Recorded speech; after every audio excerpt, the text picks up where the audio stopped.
Hello everyone and welcome to the August 27th NAGGL video update. I'm Tony Wilkinson and joining me today is Greg Clarkson, NAGGL's chairman of the board. Greg, how are you today? Well, I'm doing just great. We're in Jacksonville, Florida today and just attending the North Florida Lenders Conference. Last week we were at the Mid-America Lenders Conference in New Orleans. I think coming up shortly is the America East Lenders Conference, and then we'll have our conference, NAGGL's annual conference, October 26th through the 28th in Anaheim. So I encourage everybody to attend these regional, but then also our national conference to understand what's going on in the SBA arena. Speaking of which, Tony, what's going on? Well, a lot of things are going on. In particular, let's talk about Washington. The Senate comes back September the 14th, and we hope that they will move expeditiously to pass H.R. 5297, the Small Business Jobs Bill. We're hopeful that we've attained the votes to bring cloture to that bill, and it will hopefully be passed that week when they come back.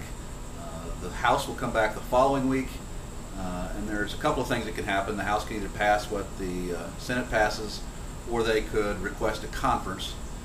Either way, we're hopeful that the Small Business Jobs Bill will be completed by the end of September, and the stimulus provisions will once again be available for the 7A and 504 loan programs. So there's going to be lots of action coming up in just a couple of weeks, and I'm sure that we will have some items for the membership to work on. So watch your emails as we get involved in the government relations effort, because September is going to be a busy month.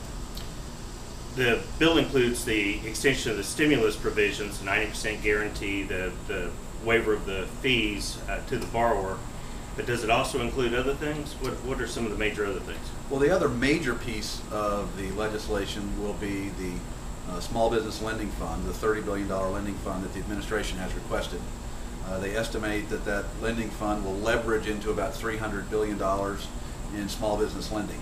And I know that a lot of the banking groups are anxious to see that fund put into place.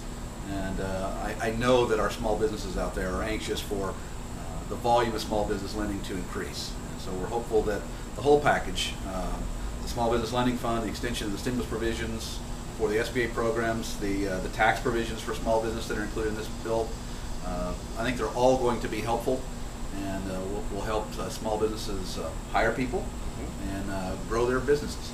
We're heading back the first week of September to DC to carry the banner for the lenders and for the program participants, but there's also a huge number of organizations, of trade organizations that are out there that also support small business, that are looking forward to coming to DC to help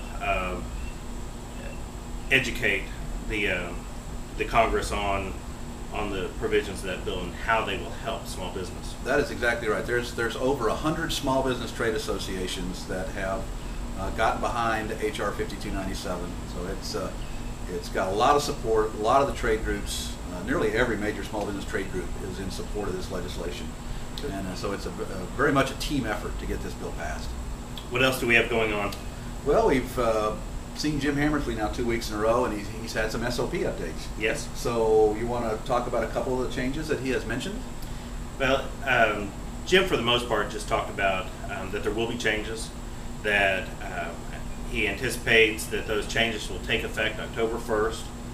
So he's going to have to get high and behind on getting that, getting the new SOP out to us, so then we can review it and then be prepared to implement those changes. Talked about changes to some of the rules pertaining to passive income and what constitutes passive income, and it should expand the eligibility of borrowers to be able to obtain SBA loans. Also talked about some new changes to the rules on change of ownership, on some debt refinance, and then also making permanent the alternative size standards.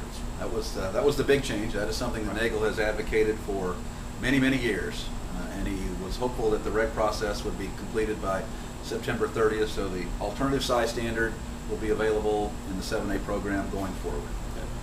The other thing that we're working on right now is the for those of you that have kept up with policy notices. There was a change to when the 55 basis point ongoing servicing fee is collected and paid in the event of default, and they made some program changes. So we're working with SBA for clarification and ensuring that that change is fair to the lenders and all the participants. So we're working on that.